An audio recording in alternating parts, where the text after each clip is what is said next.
Hello every one. So ഈ വീഡിയോയിൽ +1 economics model എക്സാമിൻ്റെ പാർട്ട് 2 ആണ് നോക്കുന്നത്. ഓൾറെഡി പാർട്ട് 1 ആൻസേഴ്സ് നമ്മൾ അപ്ലോഡ് ചെയ്തു. ഇനി പാർട്ട് 2 നോക്കാം. Question number 11, list any 2 key issues in rural development. നമുക്കത് lack of infrastructure, limited access to education and health care, ഇങ്ങനെ ഏതെങ്കിലും 2 പോയിൻറ്റ്സ് എഴുതാം. Next one, identify suitable target group from the following projects. ഇതിൽ നിന്ന് suitable ആയിട്ടുള്ള target group select ചെയ്യാനാണ് പറഞ്ഞേക്കുന്നത്. First one നോക്കിയേ, assess the participation of women in various employment schemes in your area. Answer women ആണ്. Health and sanitation problems in your area. Answer general community എന്ന് എഴുതാം. Next one, write any 2 uses of statistics in economics. First point, helps to understand various economic problems. Complex numerical data are simplified through statistical methods. ഇത് രണ്ടും.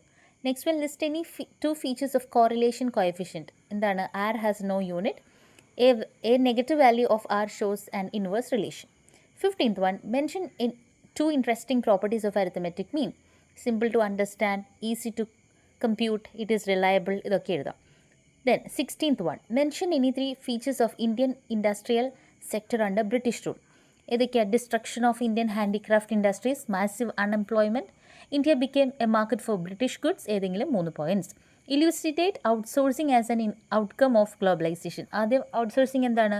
Outsourcing means sourcing from outside. ഏതൊക്കെയാണ് example? Legal services, editing, അനിമേഷനൊക്കെ വരും. Okay. Then അത് കഴിഞ്ഞിട്ട് എന്തുകൊണ്ടാണ് India നല്ലൊരു outsourcing ചെയ്യുന്ന ഒരു രാജ്യമായത്? ഇന്ത്യയെ ഒരുപാട് പേര് ഔട്ട്സോഴ്സിങ് ചെയ്യാൻ യൂസ് ചെയ്യുന്നുണ്ട്. എന്തുകൊണ്ടാണെന്നുള്ള പോയിൻറ്റ്സ് നമുക്ക് എഴുതാം.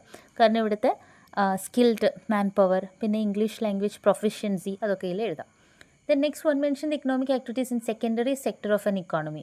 മാനുഫാക്ചറിങ്, കൺസ്ട്രക്ഷൻ ഒക്കെ അതിൽ വരും. Okay. Then list different indicators of human development, life expectancy at birth, gross national income. ഈ പോയിൻറ്റ്സ് ഒക്കെ എഴുതാം. Mention the point should be kept in mind while preparing questionnaire.